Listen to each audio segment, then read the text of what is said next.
Hello! అందరికీ నమస్కారం అండి. Welcome back to Sharath updates YouTube channel. Telangana రాష్ట్రానికి సంబంధించినటువంటి చేయూత పెన్షన్‌లు వృద్ధులకు 4,000 అలాగే మహిళలకు రూ. 2,500 త్వరలోనే పథకాలు అమలు చేయడానికి తెలంగాణ రాష్ట్ర ప్రభుత్వం సిద్ధంగా ఉన్నట్టు తెలుస్తుంది. అలాగే ఈ చేయూత పింఛన్ల డబ్బులు ఎప్పుడు, ఎవరికి అంటే ఏ ఏ కేటగిరీ వాళ్ళకి జమ చేయబోతున్నారు అనేది ఈ వీడియో ద్వారా తెలుసుకుందాం. కాబట్టి వీడియోని పూర్తి వరకు చూడండి. అలాగే వీడియోని ఖచ్చితంగా లైక్ చేయండి. లైక్ చేస్తే మీకు ఇలాంటి ఇన్ఫర్మేషన్ అందించడానికి నాకు మోటివేట్‌గా ఉంటుంది. దాంతో పాటు ఛానల్‌ని సబ్స్క్రైబ్ చేయండి. తెలంగాణ రాష్ట్ర కాంగ్రెస్ ప్రభుత్వం ఎన్నికల సమయంలో ప్రజలకు ఇచ్చిన ముఖ్యమైన హామీలను త్వరలోనే అమలు చేయబోతుందనే భరోసా మాజీ ఎమ్మెల్యే జగ్గారెడ్డి ఇచ్చారు.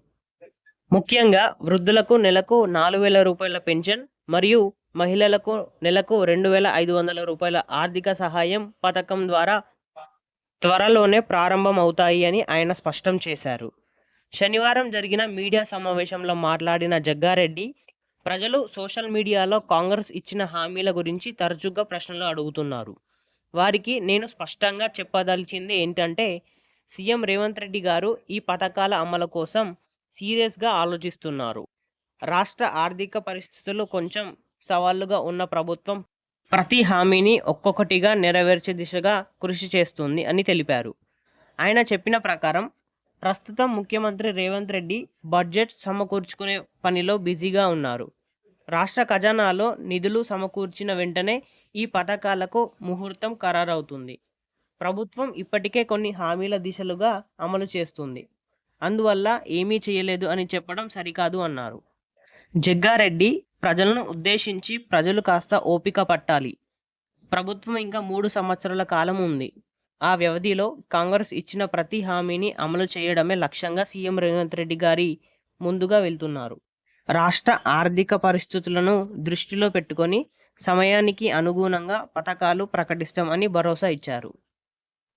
జూబ్లీహిల్స్ ఉప ఎన్నికల ప్రచారంలో పాల్గొన్న జగ్గారెడ్డి ఆ నియోజకవర్గ అభివృద్ధి గురించి కూడా కీలక నిర్ణయాలు తీసుకున్నారు. జూబ్లీహిల్స్ అభివృద్ధి కాంగ్రెస్ పార్టీతోనే సాధ్యమవుతుంది. అధికారంలో ఉన్న పార్టీ అభ్యర్థి గెలిస్తేనే ముఖ్యమంత్రి నుండి నిధులు తెప్పించడం, అలాగే పనులు చేయించడం సులభం అవుతుంది అని ఆయన వివరించారు. జగ్గారెడ్డి అభిప్రాయ ప్రకారం కాంగ్రెస్ అభ్యర్థి నవీన్ యాదవ్ జూబ్లీహిల్స్లోనే పుట్టి పెరిగిన వ్యక్తి. స్థానిక ప్రజల సమస్యలు, అవసరాలు అతనికి బాగా తెలుసు. శక్తి, యుక్తి రెండూ కలిగిన నాయకుడు అని ప్రశంసించారు. నవీన్ యాదవ్ గెలిస్తే జూబ్లీహిల్స్లో అభివృద్ధి పనులు మరింత వేగంగా జరుగుతాయి. నేను కూడా ఆయనతో కలిసి ఈ నియోజకవర్గ అభివృద్ధికి పూర్తి బాధ్యత తీసుకుంటాను. ప్రభుత్వం నుండి పెండింగ్లో ఉన్న నిధులు ఇప్పించడంలో నేను స్వయంగా కృషి చేస్తాను అని జగ్గారెడ్డి హామీ ఇచ్చారు. ప్రతిపక్ష అభ్యర్థులు గెలిస్తే అభివృద్ధి పనులు నిలిచిపోతాయని హెచ్చరిస్తూ, ప్రజలు కాంగ్రెస్ పార్టీకి మరోసారి విశ్వాసం చూపించాలి. రాబోయే 5 ఏళ్లలో జూబ్లీహిల్స్, హైదరాబాద్, తెలంగాణ మొత్తం కాంగ్రెస్ పాలనలో కొత్త దశలో అడుగుపెట్టనుంది.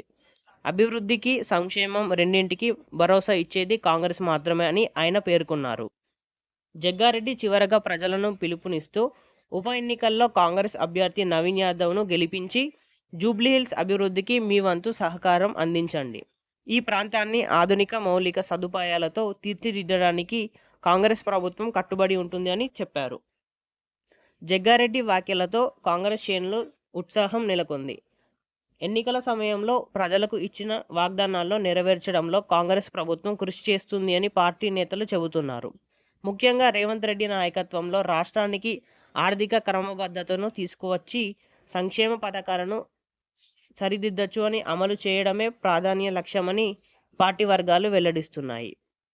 దీంట్లో వృద్ధులు, మహిళలు, రైతులు, విద్యార్థులు, ఉద్యోగులు అందరికీ ఊరట కలిగించే పథకాలను దిశల వారీగా ప్రారంభించేందుకు కసరత్తు జరుగుతున్నాయని సమాచారం. ప్రజలకు దగ్గరగా ఉండే పాలన అందించాలనేది రేవంత్ రెడ్డి గారి ప్రభుత్వ ధ్యేయమని కాంగ్రెస్ నేతలు చెబుతున్నారు. మరోవైపు ప్రభుత్వ ఉద్యోగులకు సంబంధించిన ఫ్యామిలీ పెన్షన్ నిబంధనల్లో కేంద్ర ప్రభుత్వం కీలక సవరణలు చేస్తుంది. ఈ కొత్త నిబంధనల ప్రకారం ప్రభుత్వ ఉద్యోగులకు తల్లిదండ్రులకు వర్తిస్తాయి. ఇప్పటి వరకు ఉన్న విధానంలో కొన్ని లోపాలు గుర్తించిన ప్రభుత్వం వాటిని సరిదిద్దుతూ కొత్త ఆదేశాలను జారీ చేసింది.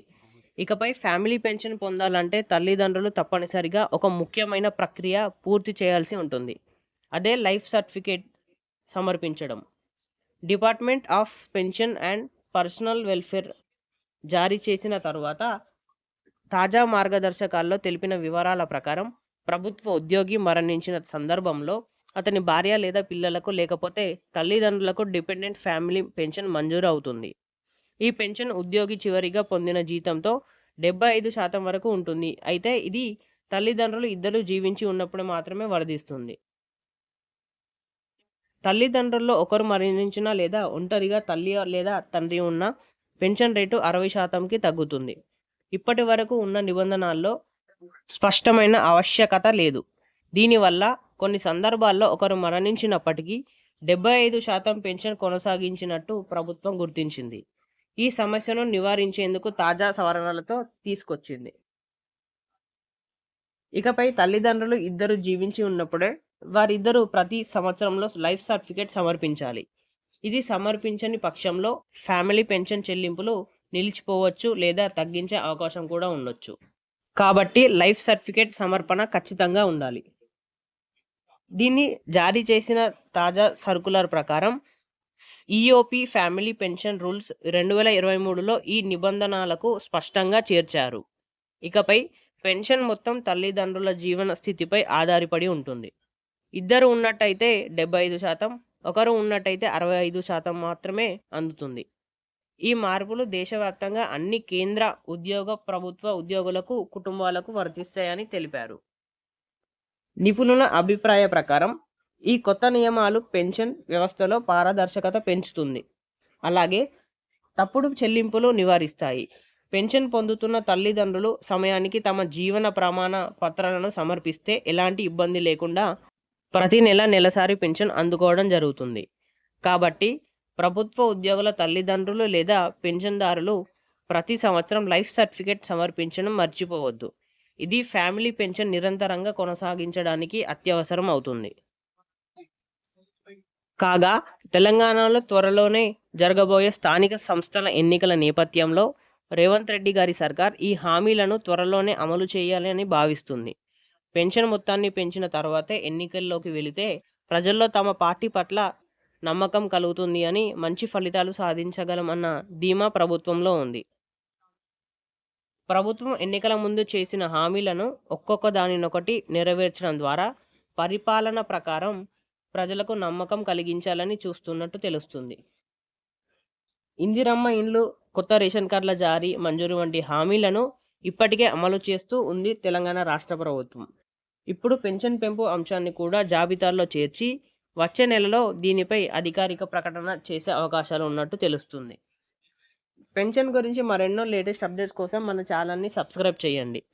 వీడియోలో కొంచెమైనా ఇన్ఫర్మేషన్ తెలుసుకున్నట్టు అనిపిస్తే లైక్ చేయండి.